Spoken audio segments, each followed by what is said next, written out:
हाल ही में जो CBSE class 12 के रिजल्ट्स आए हैं, उनके बाद बहुत सारे स्टूडेंट्स और पेरेंट्स के अंदर गुस्सा, डर और कंफ्यूजन देखने को मिल रहा है, क्योंकि कई बच्चों का रिजल्ट उनकी उम्मीद से बहुत नीचे आया है।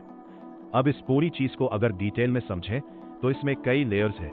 सिर्फ कम नंबर आ गए वाली बात नहीं है, बल्कि पूरा सिस्टम, कॉपी चेकिंग, प्रेशर और बच्चों का फ्यूचर इसमें जुड़ा हुआ है। सबसे पहले समझो कि क्लास 12 का रिजल्ट इंडिया में सिर्फ एक मार्कशीट नहीं माना जाता।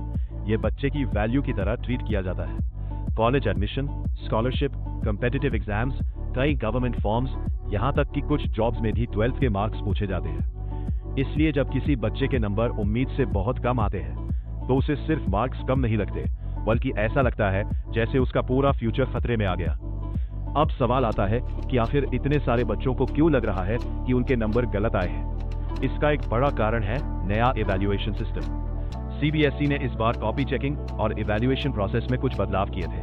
कहा गया था कि इससे चेकिंग फास्ट होगी और रिजल्ट जल्दी आएगा, लेकिन ग्राउंड रियलिटी में रिजल्ट उसी समय आया जिस समय पिछले साल आया था।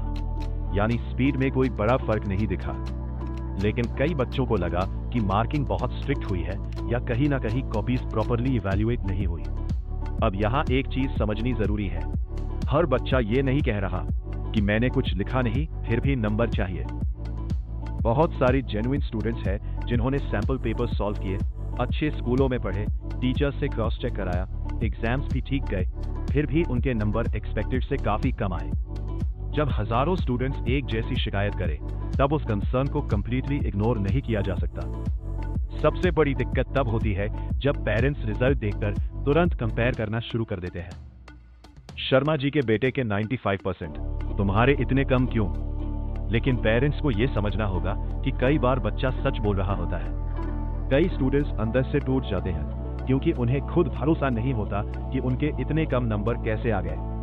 और जब घर वाले भी सपोर्ट ना करें तो स्ट्रेस कई गुना बढ़ जाता है। अब बात करते हैं रीचेकिंग और रीवैल्यूएशन की। टेक्निकली देखा जाए तो बोर्ड स्टूडेंट्स को मौका देता है कि वे अपनी आंसर शीट दोबारा चेक करा सके, लेकिन प्रॉब्लम यह है कि इसके लिए फीस देनी पड़ती है। यहाँ स्टूडेंट्स का आर्ग्यूमेंट बिल्कुल वैलिड है। अगर गलती बोर्ड की तरफ से हुई है तो पैसा स्टूडेंट क्यों दे? पहले गलत चेकिंग करो, फिर उसी गलती को सुधारने के लिए भी स्टूडेंट से पैसे लो। ये चीज बहुत लोगों को अनफेयर लगती है।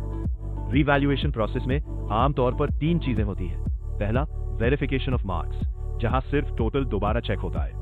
दूसरा, फोटोकॉपी ऑफ आंसर शीट, जहां स्टूडेंट अपनी कॉपी देख सकता है। तीसरा, री इवैल्यूएशन, जहां आंसर्स दोबारा इवैल्यूएट होते हैं। कई केसेस में स्टूडेंट्स के मार्क्स बढ़ भी जाते हैं।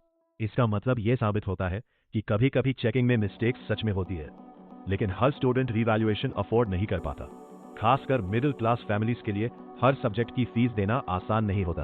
अब यहाँ मेंटल हेल्थ वाला एंगल बहुत इंपॉर्टेंट हो जाता है।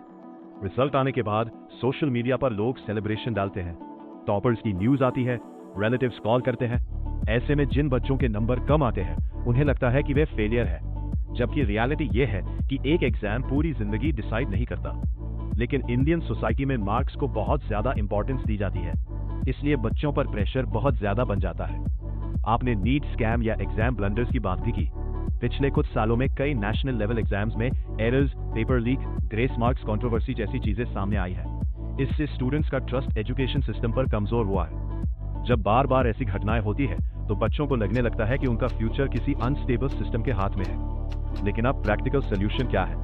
सबसे पहले, अगर सच में लगता है कि नंबर गलत है तो रीवैल्यूएशन के लिए अप्लाई करना चाहिए। इमोशनल होकर प्रोसेस इग्नोर मत करो, क्योंकि बाद में यही मौका काम आता है। दूसरा, पेरेंट्स से प्रॉपर्ली बात करो।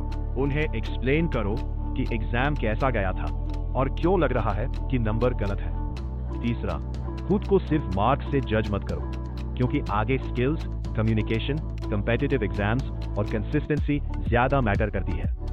बहुत सारे स्टूडेंट्स जिनके 12th में एवरेज मार्क्स थे, बाद में UPSC, IIT JEE, NET, government jobs, business और प्राइवेट सेक्टर में बहुत अच्छा कर चुके हैं। हाँ, मार्क्स इंपॉर्टेंट है, लेकिन फाइनल ट्रूथ नहीं है। और सबसे जरूरी बात, अगर अभी रिजल्ट खराब आया है तो इसका मतलब ये नहीं कि आपकी मेहनत खत्म हो गई। इसका मतलब सिर्फ इतना है कि अभी एक मुश्किल फेज चल रहा है। सही डिसीजंस, पेशेंस और सपोर्ट के साथ चीजें धीरे धीरे ठीक हो सकती है। And subscribe.